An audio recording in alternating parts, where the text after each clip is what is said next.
কালিয়ায় মধুমতি নদী ভাঙনচর মধুপুর গ্রামবাসী আতঙ্কিত। তথ্যচিত্রে মোল্লা রাসেল, নড়াইল প্রতিনিধি। মধুমতি নদী ভাঙনের কবলে নড়াইল জেলার কালিয়া উপজেলা অন্তর্ভুক্ত পহরডাঙ্গা ইউনিয়নের চর মধুপুর গ্রাম।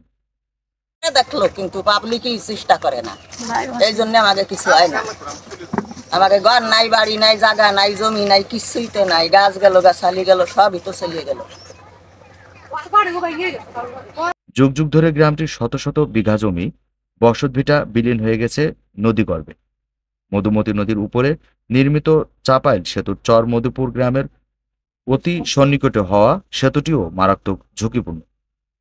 দ্রুত পদক্ষেপ নেওয়ার জন্য পানি উন্নয়ন বোর্ড এবং স্থানীয় সরকার প্রকৌশল অধিদপ্তরের প্রতি দৃষ্টি আকর্ষণ করেছে এলাকাবাসী।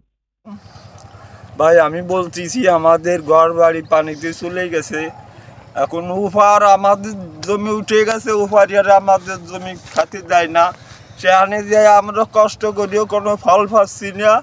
এখন এই স্কুলে ছেলে ফেলে যাবে তাও জাতি পারতেছে না, সে রাস্তাঘাট নাই। আসসালামু আলাইকুম।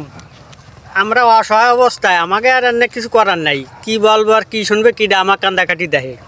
এই যে অবস্থা, লোকজন যারও সময় জায়গা নাই, বাড়ি গদ্দর সব নদীতে। কারণ আমরাও অসহায়ের মতন বসে রয়েছি ইতিমির মতো, আমাকে আর কিছু করার নাই। যদি দয়া করে সরকার কোনো ব্যবস্থা করে তাই সেটি হলো আমাকে পাওনা বড়, এই ছাড়া আর কিছু বলার মতো আর আমার নাই। এলাকাবাসী জানান, জরুরি ভিত্তিতে সংশ্লিষ্ট প্রতিষ্ঠানের নড়াইল ও গোপালগঞ্জের নির্বাহী প্রকৌশলী দ্রুত ব্যবস্থা নেবেন, অন্যথায় অতি নিকটে মধুমতি নদীর উপর নির্মিত চাপাইল সেতুটিও পড়তে পারে মারাত্মক ঝুঁকিতে। ৭১-এর বাণী, ডেস্ক রিপোর্ট।